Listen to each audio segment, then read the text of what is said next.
afternoon. Good afternoon. What a great privilege it is for all of us to be here. First of all, are you able to hear me in the back?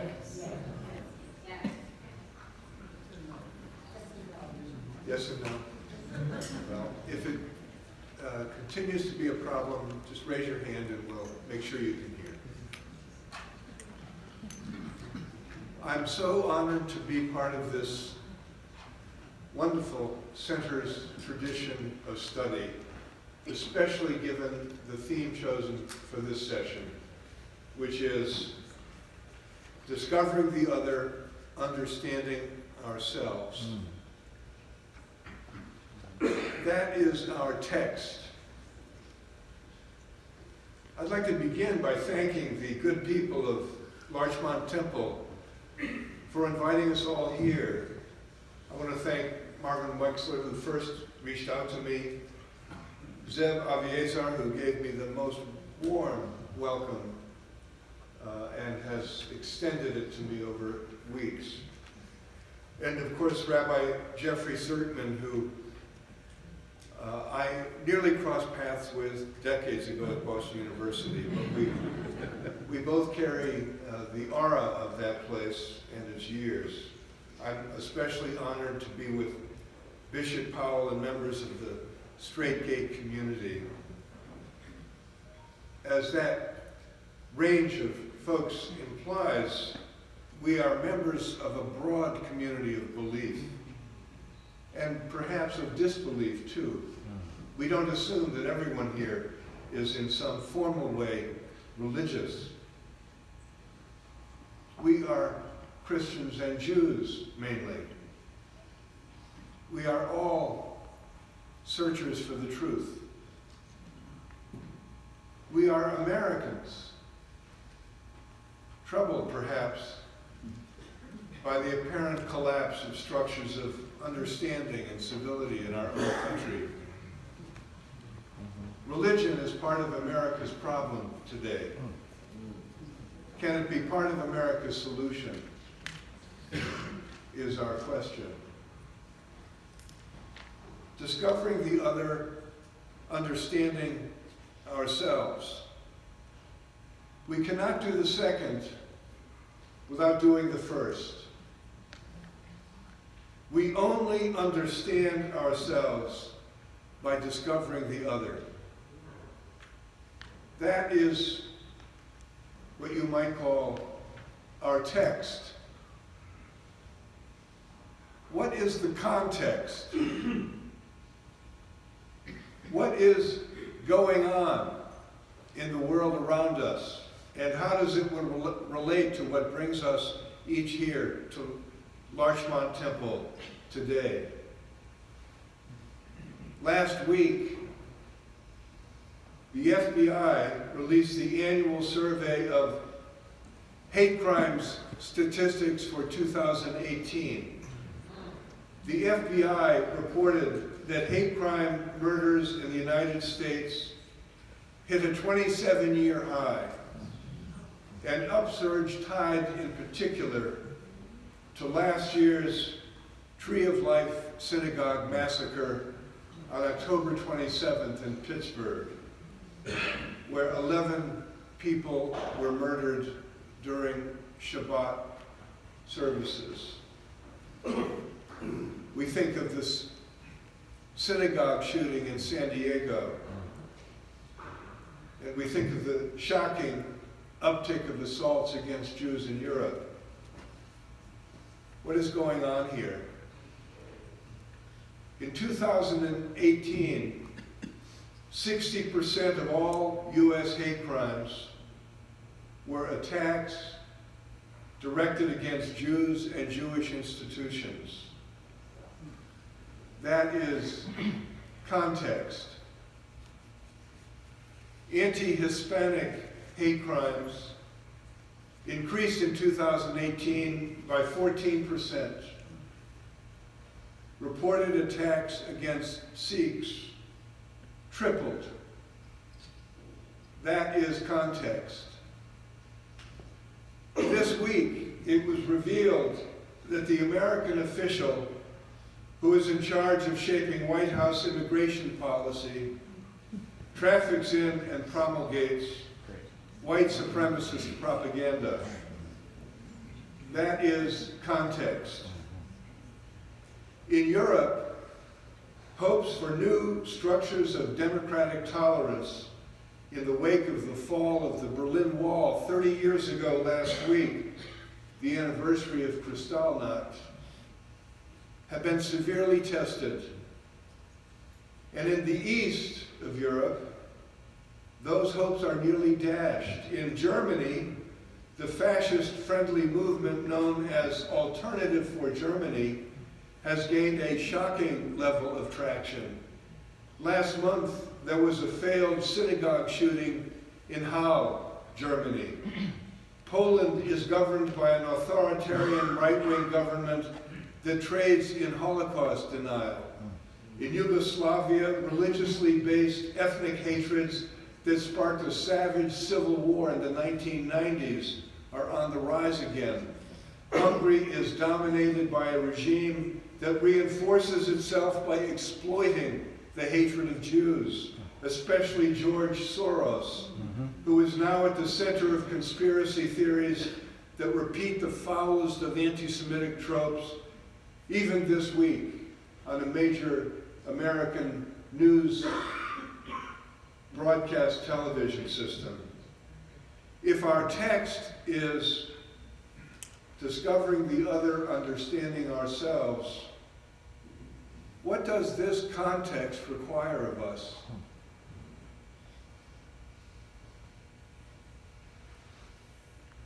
We are gathered here as a community of diverse backgrounds and belief. You have invited me to speak out of my background and belief. And I'm honored by that invitation. If I speak personally this afternoon of my own discovery of the other, it is not because my experience is special, but because it's an experience that is typical of something that I think we all share. Please bear with me then as I speak quite personally. I do so in hopes of illuminating our theme. I am a Catholic Christian. I refer the most important questions in my life to my faith in Jesus Christ. Once, I assumed that that faith was removed from the complexities and even corruptions of life's broader context. My faith was over here. The troubled and conflicted world was over here. The faith was innocent, a realm of virtue. But then I discovered the other, and I came to a new understanding of myself and of my faith. The relevant other, in my case, the one who began this lifelong process of self-discovery, was a Jew. Let me tell you the story. I grew up in a chipper new suburb of Washington, D.C., just south of Alexandria, Virginia. My first friend was named Peter, let's say, Seligman, and my story begins with him. He lived in the house next door. This was in about 1950.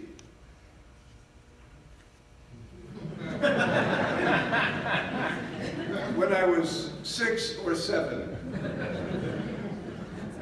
My mother and father had been raised in the closed world of Irish Catholic Chicago, the South Side, what was known as Mayor Daley's neighborhood. But during World War II, they had come to Washington to serve our nation, like so many others. Indeed, American life in that era was a massive instance of discovering the other and coming to a new understanding of ourselves. It was going on all over the country as Americans of all backgrounds had encountered each other during the war intimately in the foxholes and tin cans or ships and cockpits of World War II. That continued after the war with the great rearrangement as people reordered their lives in a new booming America. A hint of the transformation that my once narrowly Irish Catholic parents went through could be found in the facts that in the new suburban melting pot where we lived, our nearest neighbors were Jewish. And found in the fact that by my parents, in my hearing at least, that was unremarked upon. What I knew about Peter was that he was a little taller than I was, completely free of freckles, which were the bane of my existence. I envied his sandy brown hair. Peter, never Pete, could whistle his dog home, could leap across a nearby creek in one bound, could outrun the milk truck in the morning, and he could lead the way in squeezing between the slats of the fence enclosing the construction yard where we went for nails and discarded boards. He could climb from one branch to the next while balancing a hammer over our loot, which made him the perfect partner with whom to build a treehouse. I had brothers as playmates, but Peter offered an invitation to a wider world, and I took it. Accepting that invitation, I laid first stones along the path that would take me out there into that wider world, ultimately to here, today. And I still think of this first chum with gratitude. On weekends, I would often awaken early, ready to rush out into the woods across the street, where I would wait for Peter to show up at our treehouse, just the two of us. One sweltering day, I said, "Let's go to the swimming pool. We could ride our bikes." He replied matter-of-factly, "We don't go there. That's a club, and we're Jews."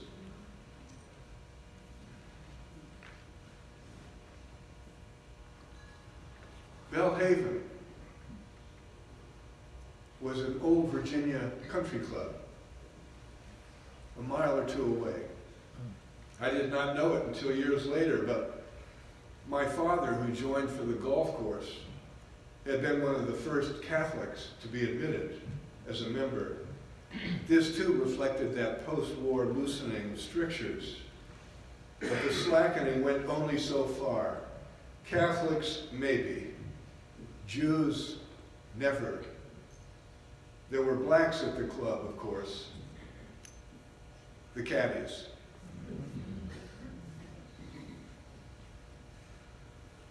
I took for granted the pleasures of the swimming pool, the billiards room with its ping pong table, chits for cash at the snack bar.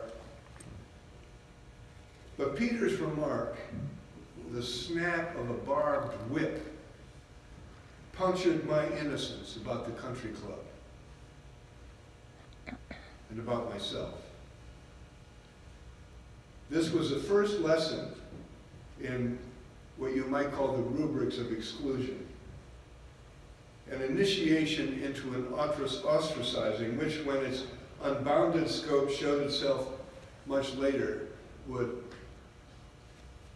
appall me and, yes, frighten me. We're Jews. Jews was a word I had heard only in church.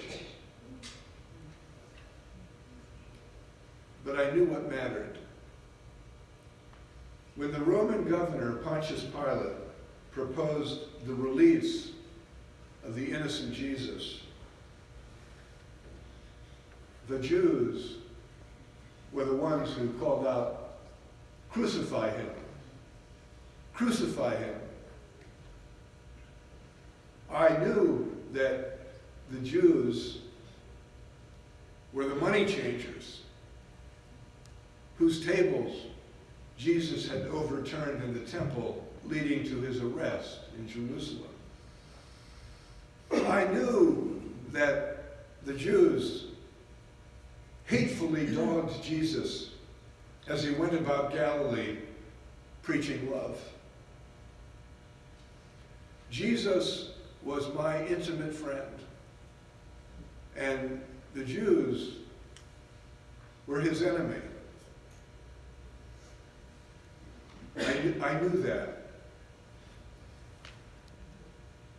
What I did not know, actually, was that Jews were real.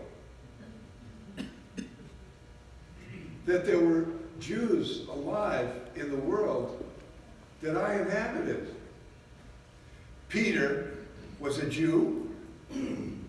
That my friend had made such a momentous admission with such unfeigned nonchalance, no big deal, only confounded my astonishment.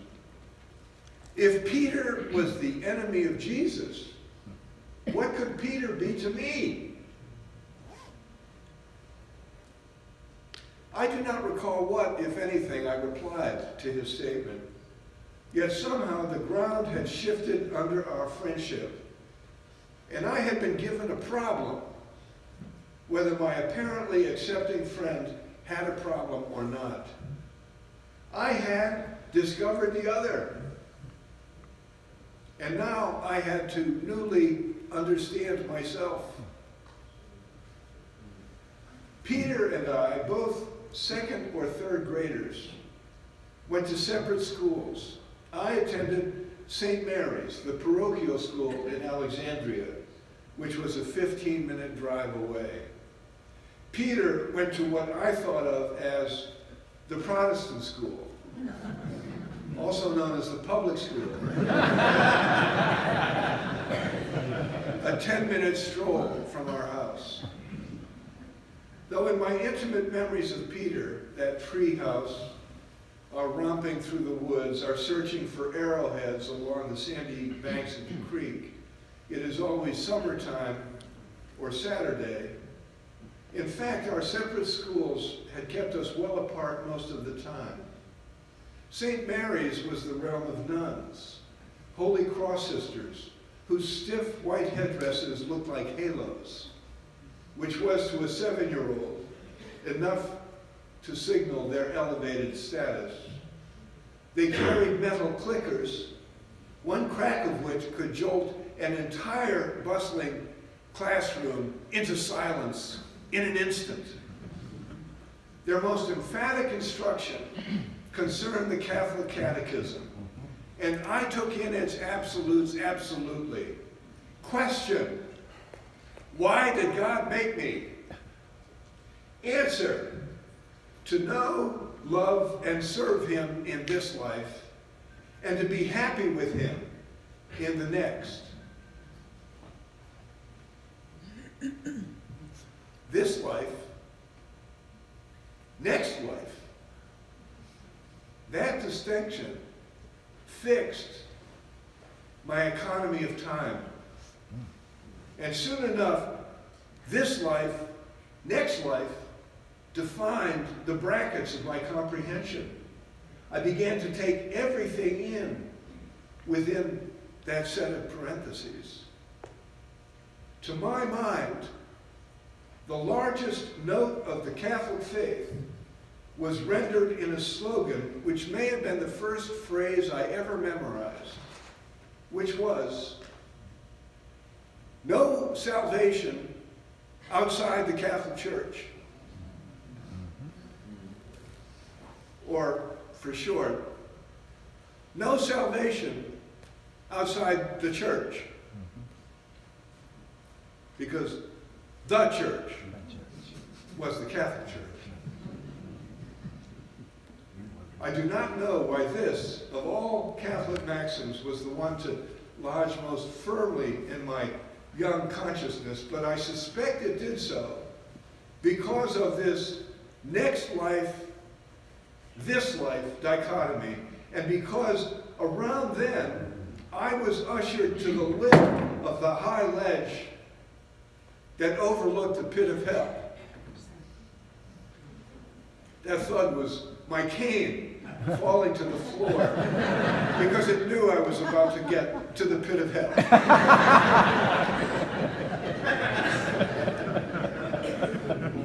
It was there when I wrote this. Gripped by the gulf between this life and the next, my childish imagination was entirely taken over by the threat of an infinite and eternal doom. That was the next life that registered most. Hell was real, and I knew that it was a lake of fire. There would be infinite pain, as a nun explained it to us, imagine, with the infinite capacity to feel it. In the afterlife, Sister said, our flesh would burn, but not be consumed. The fire would never go out, and we would never get free of it. The horror of hell presented to me at an age when perceptions are acute, precisely because at that age we are unable to distinguish between what is actual and what is fancied. So, of course, I took Sister's every word as a literal description of the real. I felt the heat. I smelled the sulfur. I heard the shrieking. Obsessed, I tested my dread one day by putting my finger to a candle flame to see if I could stand the pain. When my skin blistered, I hid it from my mother, certain that I had committed a sin. It was around this time that I was required to learn by heart what we Catholics call the act of contrition, the Catechism's antidote to eternal damnation. Sorrow for sins could merit God's forgiveness, which should have been a consolation. But in my case, you're saying to yourself, what was it with this kid? I say that myself. Because in my case, the antidote was a new poison. Because the act of contrition required me to declare that my repentance was motivated, as it said, by the pure love of God, and not because I dread the loss of heaven and the fear of the pains of hell, unquote. But dread and fear were precisely and exclusively what made me sorry. And so even in my penitence, I was telling a lie. Yet another sin. I was a candidate for hell. Once I was introduced to this image of a possible future, I began to experience it as a present desolation, especially in the middle of the night when I would be shaken awake by that classic dream of falling, which in my case was always falling into the flaming pit. So when the idea of no salvation outside the church was first explained to me, I first took it as good news, because salvation was the essence of rescue from the eternal lake of fire. And we Catholics, when properly absolved by a priest, were assured of being saved. And having remembered that I am a Catholic, I could go back to sleep without fear of falling. It did not dawn on me at first that our positive Catholic faith was paired to the infinitely negative fate of others. Probably because I had yet to reckon with who precisely the poor, banished figures of the inevitably damned were. But Peter, it is hard to credit such a mean-spirited doctrine now. I know that. Much less the meanness of imposing it on children.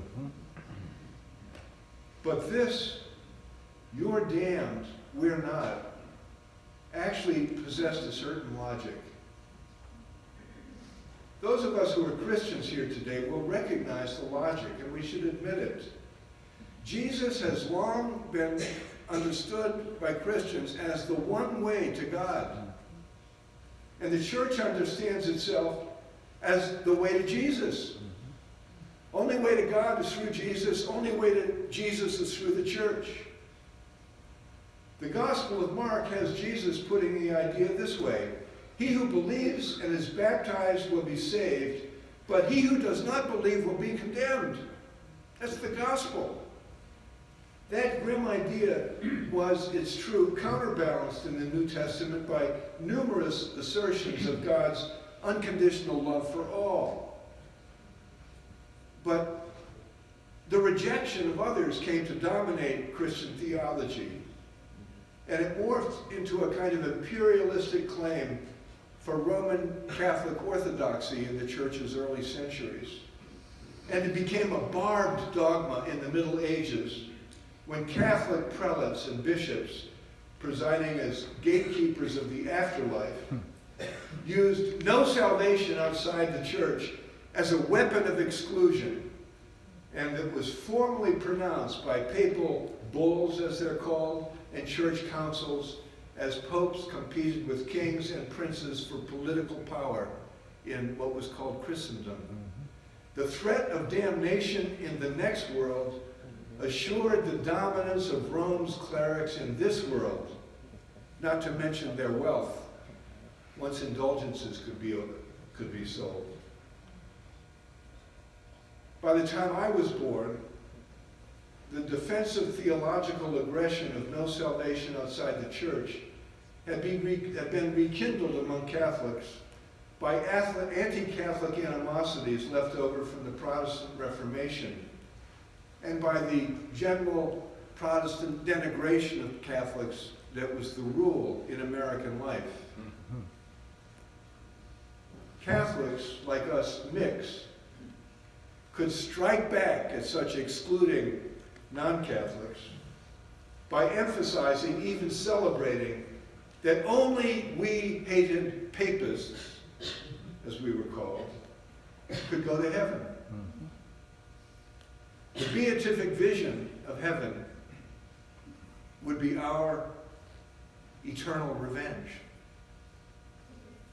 To hell with Protestants and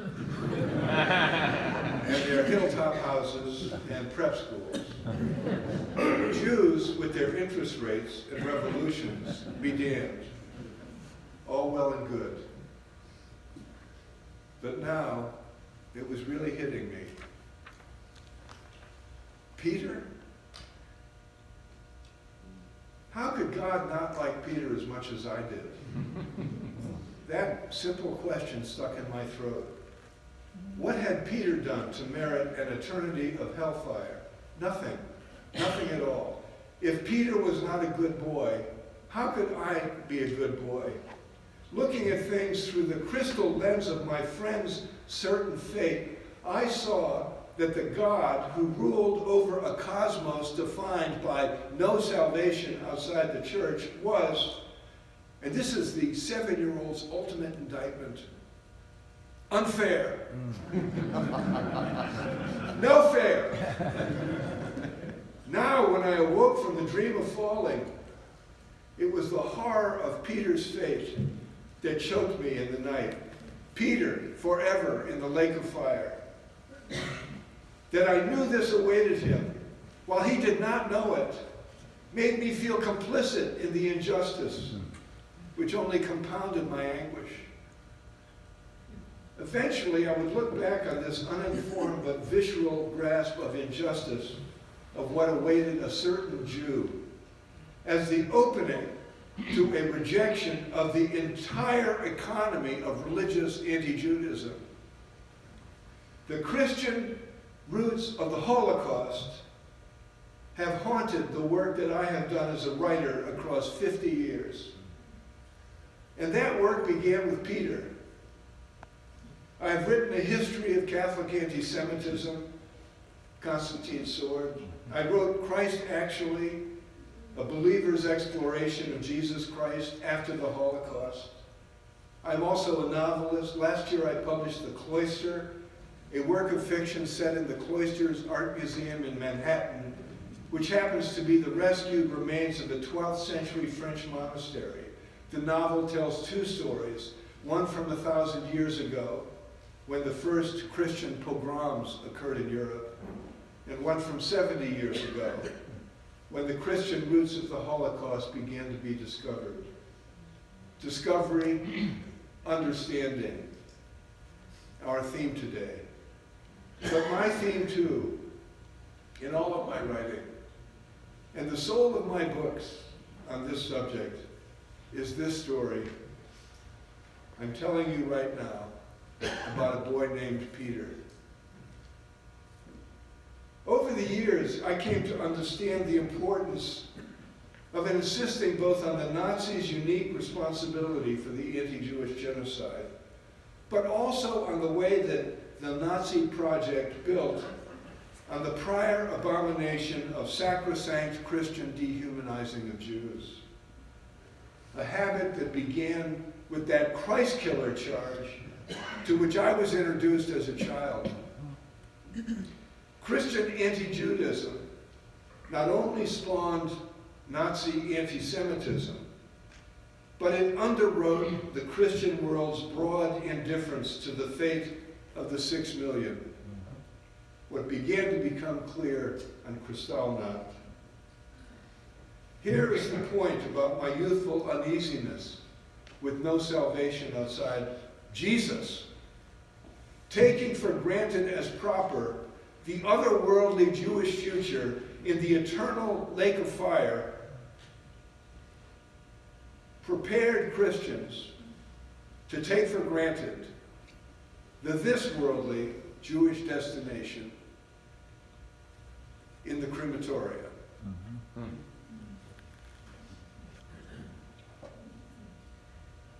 The church replaced the synagogue. The Jewish people rejected Jesus. Therefore, God rejected the Jewish people. The logic is absolute. The legacy of that religiously justified bigotry showed itself for what it was during World War II. But the full meaning of Christianity's 20th century failure is still being deflected. After the war, the church mostly fixed responsibility for the Nazi crime on a relatively small number of Germans. An act of disavowal symbolized in the Roman Catholic Church by the still proceeding cause of elevating the wartime Pope Pius XII to sainthood. His blatant anti-Semitism and his failure to act on early knowledge of the genocide have not been enough to disqualify him from canonization, even now.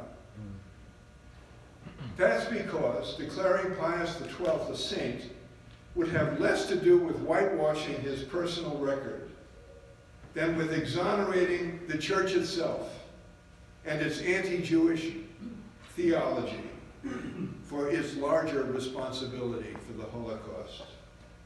This sort of deflection amounts to the church's foremost moral malady. But by an odd and entirely unpredictable accident of biography, I was inoculated against it when I caught a bare but unforgotten whiff of its fetid rot at the very outset of my life of faith. The Belhaven Country Club excluded Peter and his family because they were Jews. befouled what had been up until then my little paradise up the road. And all at once, my dream of high heaven began to smell too. My unwilled reaction of pure doctrinal rejection. No to no salvation outside the church amounted to my taking my friend's side against the unjust God, which was dangerous. I knew, of course, that that qualified as the sin that would damn me too. In truth, long after such calculations have lost their rational bite, I have yet to shake the feeling of unworthiness that swamped me then. I still have it. Oddly, this repugnant set of recognitions, my understanding in the light of my discovery, had immediately brought its own consolation. There was something to feel good about. A consolation that also remains. For who would want to go to heaven and be expected to sit blissfully and politely for all eternity at the feet of a monster who would create a hell and fill it with good people like Peter? I never spoke of this to Peter or to anyone, certainly not to a nun or a priest in the confessional. But to myself, the realization could not have been more clear or permanent. I had discovered the other. I had a new understanding of myself, but I was a bad Catholic. At the age of 7, my secret life of disbelief had begun. That might have been the end of my journey of faith, with my leaving religion behind as soon as I could, like so many others.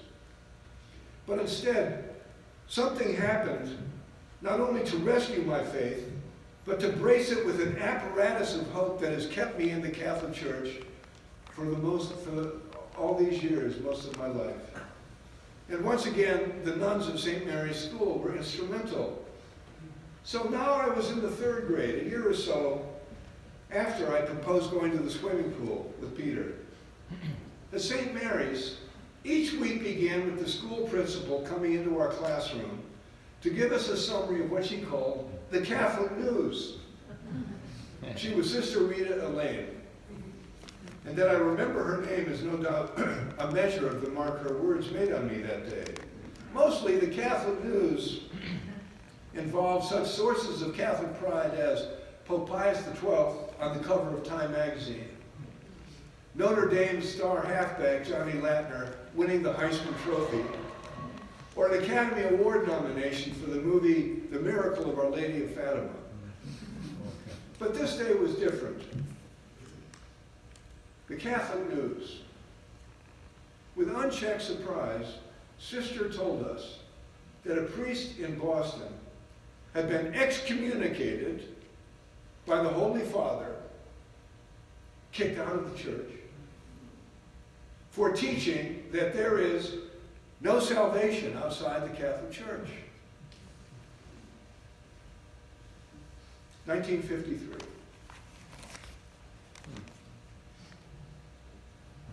She did not explain. I had no idea where Boston was. Yet I grasped the full import of that word excommunicated. I rushed home with this news. Mom, Mom, I said as I ran into the house. They excommunicated a priest for teaching no salvation outside the church. My mother at the ironing board said calmly, I heard. But I thought that's what we believed. She said, it was. What do we believe now? Without missing a beat, Mom said, we believe, live and let live, and leave the rest to God. So simple, so true, there was nothing more to be said. This was my salvation. I remember looking out the window toward Peter's house. I had an impulse to rush across the yard to find him, to tell him this stupendous news. I had no words for its implications, but I implicitly caught the implications in full. The church had somehow changed its rule, or God's rule. God was not a monster after all. If Peter was not inevitably damned, neither was I. This was rescue not only of the destiny of two boys, but of an essential idea of our Father in heaven. He was, after all, the loving Father of us all, Jews included. If our idea of God could have been so wrong, perhaps so could our idea of hell. But of course, having never broached with Peter the subject of his damnation, much less my own, it was unthinkable that I could tell him now of his reprieve. Years later, I would understand how this elemental revolution in Catholic theology had finally come about. A deep and further instance of the broad post-war move from parochialism to pluralism, discovery of the other, leading to new understanding that was then, even then, reshaping the religious imagination, not just of Catholics. Let me tell you that story briefly. The Archbishop of Boston, Richard Cushing, had a sister named Dolly. She was an MTA token taker. She had married a Jewish fellow named Dick Pearlstein. Even though theirs was thus a bad marriage, Cushing's bond with his sister was unbroken, and he had dinner most Sundays at Dolly's table. The Archbishop had come to love his brother-in-law, a good man. And leaving doctrine aside, the Archbishop effectively took it for granted that God loved Dick Pearlstein too. Cushing was offended when, at those Sunday dinners, Dick reported on the foul anti-Semitic insults he heard from a street-preaching priest near his workplace in Boston. The priest was Father Leonard Feeney. He was known for mounting a soapbox on Boston Common beside a poster that read, "No salvation outside the Catholic Church." Feeney aimed his dogma diatribes mainly at Jews. Jews are damned. Jews are God's enemy. Jews are going to hell. Cushing was offended for his brother-in-law, and he ordered Feeney to stop. When Feeney cited the Catholic deposit of faith, deposit of doctrine, he refused to stop. Cushing excommunicated him for disobedience. Feeney appealed to Rome, delighted, because he knew that he had 1,500 years of Catholic teaching on his side. Popes and councils had all said it and said it and said it again. No salvation outside the Catholic Church. But then the Vatican unexpectedly upheld Cushing's ban. And that was the Catholic news we heard that day from Sister Rita Elaine. Feeney was out, excommunicated. In a distinction most of us missed, the Vatican made clear that a priest's disobedience of his ordinary, as the bishop is called, was at issue in the Feeney case, not doctrine. But the ruling was properly taken everywhere as a turn away from Catholicism's doom-laden exclusivism. My mother, showing the distance she had traveled from her own parochial roots, had gotten it just right. Live and let live. Leave the rest to God. although the implications of this new ecumenism would play out only gradually. Where once Catholics and most Christians emphasized what's called the incarnation of Jesus as the exclusive revelation of God, with conscious attachment to Jesus as the exclusive mode of access to God, now we Christians most typically emphasize creation itself as the way in which the Creator is immediately present to conscious human beings.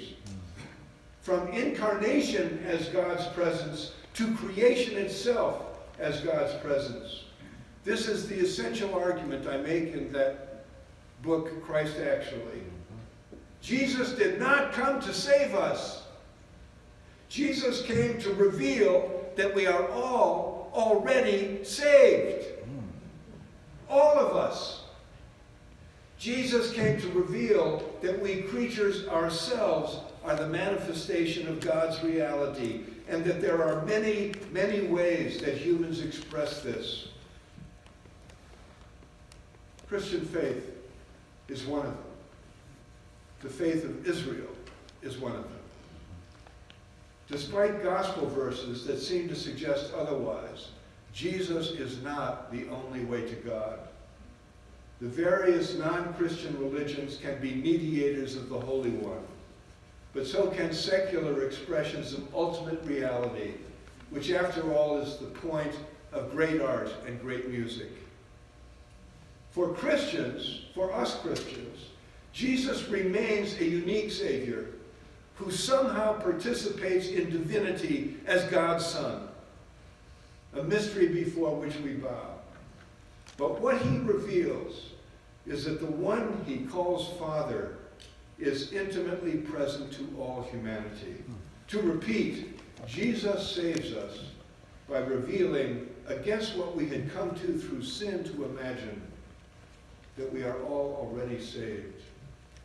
Our faith that Jesus is himself somehow God amounts to faith that all persons can somehow be taken up in divinity. Indeed, that is human destiny. So we Christians believe. Therefore, all people have the absolute right to be free from every form of coercion in matters of faith. Physical coercion, for sure, but also the social and psychological coercion that accompany threats of damnation. We, the church, had gotten all of this very wrong. Though I knew nothing of how this changed way of thinking came about, I had instinctively grasped the largest point even as a child. My experience of Peter as a friend who was worthy of love weighed more than any doctrine that banished him a priori from the love of God. Experience over doctrine. Discover the other. Change your self-understanding. This had happened to me, and it was beginning to happen to my church. A modern Catholic transformation was already underway when Cushing did that. And it would come to fulfillment a decade later when, in 1965, no salvation outside the church was solemnly renounced by the Pope and all the world's Catholic bishops at the Second Vatican Council. The meeting in multiple sessions in the great nave of St. Peter's Basilica that took place between 1962 and 1965. It is not incidental that the key figure in demanding of the Council Fathers that they change this doctrine was the same Archbishop of Boston, Cardinal Richard Cushing, who brought his experience of his Jewish brother-in-law to Rome. Cushing, for whom I would later work as a priest, led the way in arguing for the two most important council declarations, both issued in 1965, both affecting the church's relationship not just with the Jewish people, but with everyone. One was Nostra Aetate, a Latin phrase which means in our time, which renounced that Christ-killer slander, what had first stoked anti-Jewishness in my own imagination as a child. And the other was Dignitatis Humanae, on the dignity of the human person, which affirmed the primacy of conscience, not church membership, as determinative of salvation. Conscience, including the conscience of the non-believer. The Council's reform, so strongly begun, would be undercut by Vatican authorities in short order, especially by the popes who succeeded Pope John XXIII, until the coming, not long ago, of Pope Francis. But I would never forget how the Council and Cushing gave me a way out from the fear and trembling of my forbidden disbelief when I chose Peter over God. But as the FBI hate crimes report with which we began reminds us, and as the shocking rise of race-based neo-fascism reminds us, and as the slaughter of Jews at prayer reminds us, and as the demonizing of George Soros in Europe and in America reminds us, our culture is far from finished with anti-Semitism. And part of the reason that is true is that Christianity, including Roman Catholicism, is not finished with its religious anti-Judaism. The changes enacted by the Vatican Council are a beginning, not a completion. There has been a transformation in official church teachings about Jews, and changes in the catechism have followed that. Such changes are a mark of the whole Christian world and a great thing. But all of this amounts to the start, not the finish. I found myself year after year in the pews, almost every week. And I myself am still frankly troubled by a broad and complacent and wide complacency in the church, in the whole church, when it comes to Christian attitudes towards Jews. Why is that? That is because especially of the way preachers typically elucidate the scriptures and the conscious lessons that people in the pews take away from those scriptures. Where do we see that? Nowhere more clearly than in the days of our most solemn observance as Christians, during the week we call Holy, from Palm Sunday to Easter Sunday. The emotional high point of Holy Week is Good Friday. Let his blood be upon us and upon our children. That is what the Gospel of Matthew cites as the cry of the Jews, when the Jews rejected the Roman verdict that Jesus was innocent. This is what had been given to me as a child, and it was still being given to Christian children. The anti-Jewish texts of the Passion narrative are reiterated with power every year, as they will be again next spring. The Jews killed Jesus, and the Jews, therefore, are eternally the enemy of Jesus and damned. That slur may have been officially renounced by Christians, but it is still affirmed in gospel texts every year. Have Christians been enabled to hear that anti-Jewish narrative as if they themselves are Jews? Have Christians been helped to understand how those texts came to be written, and when and by whom? Not by eyewitnesses reporting facts shortly after the death of Jesus in the year 35 or so, but by successive generations who are filtering memory through theology and through the conflicts that defined internal life of the Jewish community. Decades later, have people in the pews been helped to understand that the polemical authors of that denigrating phrase, the Jews, which appears 87 times in the Gospels, were themselves Jews and only Jews?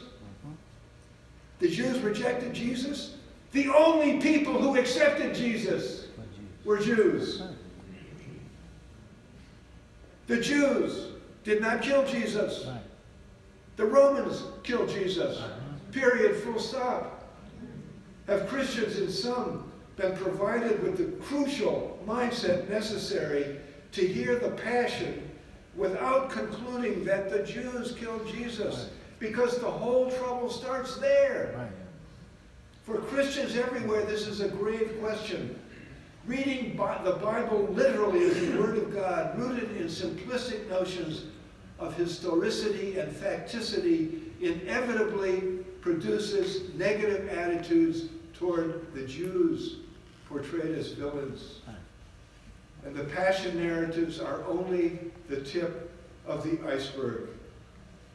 For the entire gospel story tells a story of Jesus against his own people, the Jews, which turns into grace against law and faith against works, and ends by turning the church against the synagogue in an enmity willed by the Christian God of the New Testament over against the Jewish God of the Old Testament. This us against them structure of thought, with Jews embodying a cosmic negative other, is a mutated gene in the DNA of the entire Western imagination. Much bigger problem than just religious or just Christian. We're talking about the Western imagination, and no, its damaging consequences are not finished with. Just as respectable religious anti-Judaism morphed into lethal racist anti-Semitism, that racism against Jews, which, as you recall, came to a head in 1492, when Jews were expelled from Spain, but also the year in which the European adventure in the larger world began, went on to morph into the entire project of white supremacy. What shaped the Western imagination as Europe went out to colonize and enslave the colored people of the world? Why else did those white supremacists in Charlottesville, Virginia, cry out, "The Jews will not replace us"? Replacement is the oldest theme of this theology. White supremacy and anti-Semitism are halves of the same poison nut. That suggests the importance of what we are doing here today. And it justifies the decision every one of you made to spend this lovely afternoon in this place on this subject. Here we see how discovering the other can lead to a new understanding of ourselves, and how relevant it is, not just for our faith, but for our patriotism. That is true, though, for those of us who are Christians, only if the work described here is completed. Regarding the sources of anti-Semitism, the next phase of a massive Christian religious education has yet to really begin. It matters urgently that young Christian people not be ushered into the old room furnished with anti-Jewish tropes and stereotypes. As the Holocaust made very clear, images of contempt are lethal. And the most profound image of contempt of all is the Christ killer slander. The Catholic Church's Nostra Aetate renounced it, but it left unfinished the task of uprooting its source in the structure of mind I just described. Jews will not be safe from the insult of anti-Judaism or the violence of anti-Semitism until this further project of theological transformation is much more fully undertaken throughout the Christian world. And the defeat of white supremacy is tied to this project too. You could say that the ghost of the priest of my youth Father Leonard Feeney, and all who denigrate the other as a matter of religious truth, negatively haunts this discussion. Certainly I carry myself like a haunted man, and I know it. But for me there is a positive haunting, and that comes from the memory of my first friend, Peter. His simple human goodness registered with me so powerfully that it outweighed the doctrines of my church. I chose Peter over God, which should have damned me. But then Cardinal Cushing chose Dick Pearlstein over God. And then the Vatican Council Fathers chose the Jews over the God they had mistakenly believed had damned them.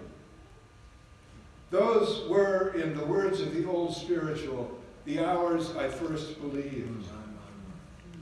But Peter was the hour. His was the hour in which, discovering the other, I truly began to understand myself. It is not too much to say that this Peter gave me my faith,